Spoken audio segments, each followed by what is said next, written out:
नमस्कार दोस्तों, नमः शिवाय। जीवन ज्योति चैनल में आप सभी का हार्दिक स्वागत करती हूँ। दोस्तों, आज की वीडियो में हम सभी लोग जानेंगे आषाढ़ मास शुक्ल पक्ष देवशयनी एकादशी व्रत के विषय में। इसे हरशयनी एकादशी के नाम से भी जाना जाता है। दोस्तों, आषाढ़ मास की हरशयनी एकादशी का व्रत अपने आप में बहुत ही ज्यादा महत्वपूर्ण है, क्योंकि भगवान विष्णु जी इसी दिन से 4 माह के लिए क्षीर सागर में शयन के लिए चले जाते हैं। उसके बाद पृथ्वी का सारा भार भगवान शिव जी के हाथों में रहता है।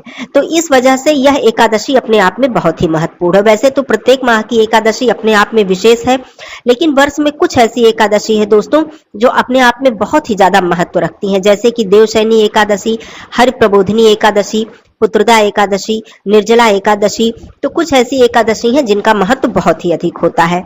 अब आइए बात कर लेते हैं 2024 में देवशयनी एकादशी का व्रत कब रखा जाएगा, पारण का शुभ समय क्या होगा, तिथि कब से प्रारंभ होगी, कब समाप्त होगी और कौन कौन से शुभ योग हमें इस दिन मिल रहे हैं और किस तरह से विशेष पूजा अर्चना हमें देवशयनी एकादशी व्रत में करनी चाहिए। दोस्तों, इस बार 2024 में देवशयनी एकादशी का व्रत 17 जुलाई दिन बुधवार को धारण किया जाएगा।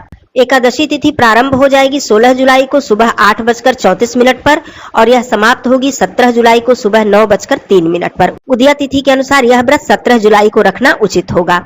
दोस्तों, इस बार देवशयनी एकादशी पर हमें कुछ शुभ मुहूर्त प्राप्त हो रहे हैं। ऐसे शुभ मुहूर्त जब हमें प्राप्त होते हैं तो इस मुहूर्त में जब हम भगवान विष्णु जी, माता लक्ष्मी जी की पूजा अर्चना करते हैं तो इससे हमें अनंत गुना पुण्य फल की प्राप्ति होती है। लाभ मुहूर्त 17 जुलाई के दिन हमें प्राप्त हो रहा है सुबह 5:46 से लेकर 7:13 तक। अमृत योग हमें प्राप्त हो रहा है सुबह 7:13 से लेकर 8:41 तक। शुभ योग हमें प्राप्त हो रहा है सुबह 10:08 से लेकर 11:35 तक। दोस्तों, ये सारे शुभ योग हमें प्राप्त हो रहे हैं देवशयनी एकादशी व्रत के दिन। दोस्तों, दशमी तिथि का जो नियम है, जैसा कि हर एकादशी में हमें दशमी तिथि के नियमों का पालन करना होता है, यह हमें 16 जुलाई को करना होगा और 17 जुलाई को हमें व्रत रखना होगा। व्रत के दिन आपको सुबह सवेरे उठकर स्नान आदि करके भगवान सूर्य देव जी की पूजा अर्चना करनी चाहिए। माता तुलसी जी की विशेष रूप से इस दिन पूजा अर्चना करनी चाहिए, केवल जल अर्पित नहीं करना चाहिए। और उसके बाद आप चाहे तो चौकी स्थापित करके भगवान विष्णु जी, माता लक्ष्मी जी की पूजा अर्चना कर सकते हैं या फिर अपने घर के मंदिर में भी भगवान विष्णु जी, माता लक्ष्मी जी की पूजा अर्चना कर सकते हैं। दोस्तों, देवशयनी एकादशी पर विशेष रूप से यदि हम भगवान विष्णु जी की लेटी हुई प्रतिमा लाते हैं या फिर आपके घर में है और माता लक्ष्मी जी चरण दबाती हुई हैं तो यह प्रतिमा बहुत ही उत्तम होती है।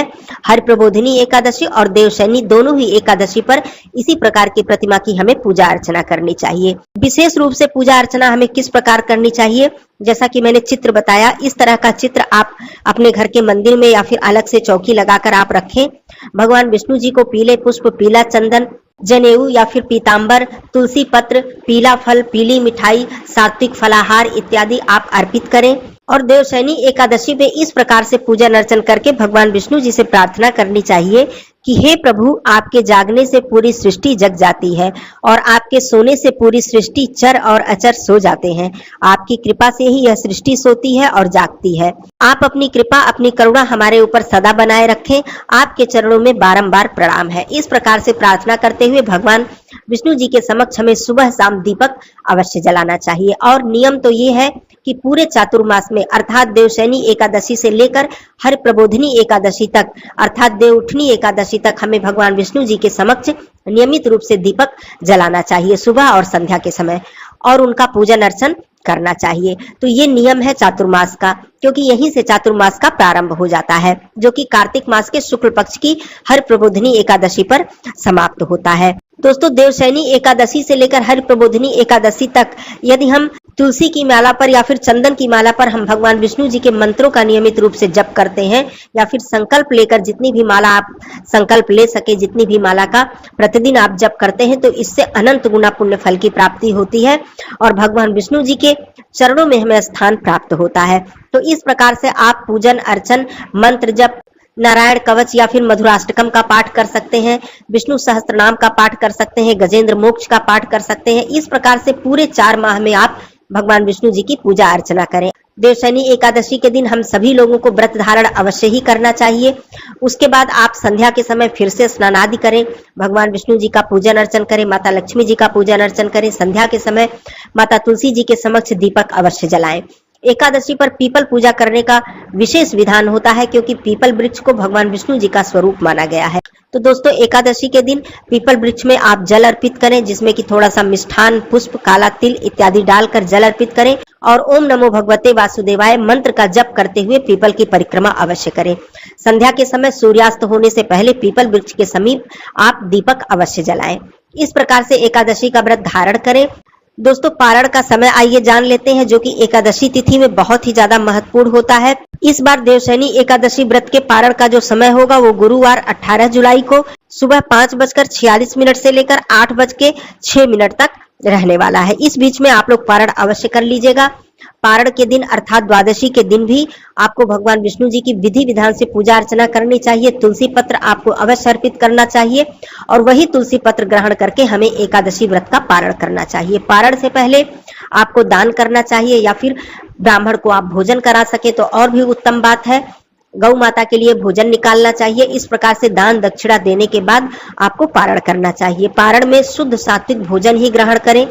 लहसुन, प्याज, बैगन, मूली, मसूर की दाल इत्यादि अपने भोजन में शामिल ना करें। पारण के दिन द्वादशी तिथि का समापन होगा दोपहर 12:14 पर। तो इस तरह से हमें पारण द्वादशी तिथि के अंदर ही कर लेना चाहिए। मान लीजिए कि जो पारण का शुभ समय है, किसी भी कारणवश आप उस शुभ समय में पारण नहीं कर पाते हैं, तो द्वादशी तिथि के रहते ही आपको एकादशी व्रत का पारण अवश्य कर लेना चाहिए। कभी भी त्रयोदशी तिथि लगने पर हमें एकादशी व्रत का पारण नहीं करना चाहिए। इससे हमें व्रत का कोई भी लाभ प्राप्त नहीं होता है। दोस्तों, एकादशी व्रत के और जो नियम है उसे भी आइए जान लेते हैं। एकादशी व्रत के दिन और पारण के दिन हमें कभी भी दिन में शयन नहीं करना चाहिए। इससे हमारे जो व्रत का पुण्य है वो क्षीण हो जाता है। एकादशी के दिन हमें किसी दूसरे के घर फलाहार, जल या भोजन इत्यादि ग्रहण नहीं करना चाहिए।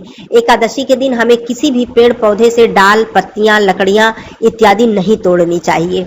एकादशी के दिन तुलसी पत्र हमें भूल कर भी नहीं तोड़ना चाहिए। उससे पहले ही हमें तुलसी पत्र तोड़कर रख लेना चाहिए। एकादशी व्रत जो भी व्यक्ति धारण करते हैं उन्हें कभी भी क्रोध, झूठ, ईर्ष्या, अहंकार इन सारी चीजों से दूर रहना चाहिए। इससे हमारा व्रत खंडित होता है, क्योंकि शास्त्रों में कहा गया है कि शारीरिक रूप से व्रत रखना जितना आवश्यक है उतना ही हमें मानसिक रूप से भी व्रत धारण करना चाहिए। इसलिए इन समस्त मानसिक विकारों से हमें दूर रहना चाहिए। तो इस प्रकार से आप लोग व्रत धारण करें और बहुत ही शुभ योगों में यह एकादशी हमें प्राप्त हो रही है। इसका संपूर्ण लाभ उठाएं, ज्यादा से ज्यादा लाभ उठाएं और मानसिक रूप से भगवान विष्णु जी के मंत्रों का निरंतर जप करते रहें, अपना कार्य करते रहें और भगवान विष्णु जी के चरणों में अपना ध्यान लगाते रहें। इसी से आपकी पूजा संपूर्ण हो जाती है। भगवान विष्णु जी का असीम आशीर्वाद आपको प्राप्त होता है। तो इस प्रकार से एकादशी व्रत के विषय में आप लोगों ने जाना। और भी कोई प्रश्न हो तो पूछिएगा। फिर मिलती हूँ अगले वीडियो में। तब तक के लिए धन्यवाद। नमः शिवाय। हर हर महादेव।